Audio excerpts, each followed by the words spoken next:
ধন্যবাদ সুমন মোতা মহাশয়কে ওনার ব্যক্তিগত বলে আমাদের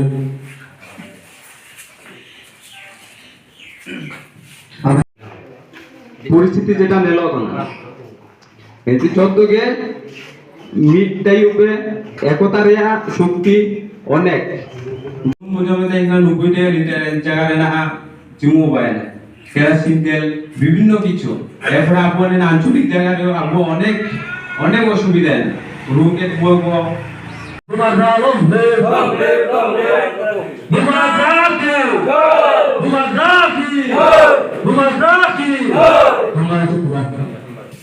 কতজন জয়েনিং করেছে আর কোন পার্টি ছেড়ে আপনাদের পার্টিতে জয়েন করেছে?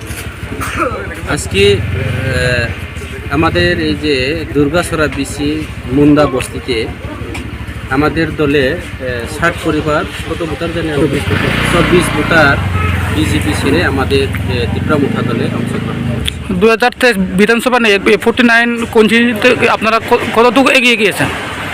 এটা তো পরিষ্কার জানি 49 যে বিধানসভা কেন্দ্রে এখানে আমরা ত্রিপুরা মুথার প্রার্থী যেই হোক প্রার্থী আমরা জয়যুক্ত হবে এবং বিজেপিকে আমরা পরাজিত করব সেটা নিশ্চিত, কারণ এই এলাকার মানুষ বিজেপিকে স্বতঃস্ফূর্তভাবে সমর্থন করেছে। আমাদের প্রত্যেক দিনের মধ্যে বিভিন্ন জায়গাতে বিভিন্ন বুথের মধ্যে আমাদের জয়নিং সভা চলছে। আজকে যেইভাবে সভা আরও কিছুক্ষণের মধ্যে আমি পূর্ণদা এবং রাজদতে আমাদের আবার জয়নিং সভা আছে।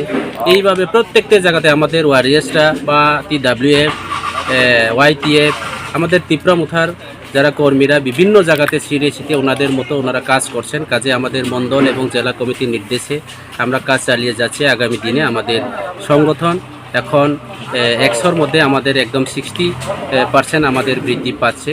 এখন আগামী দিনে আমাদের এই বিধানসভা কেন্দ্রে নিশ্চিত আমরা জয় হব।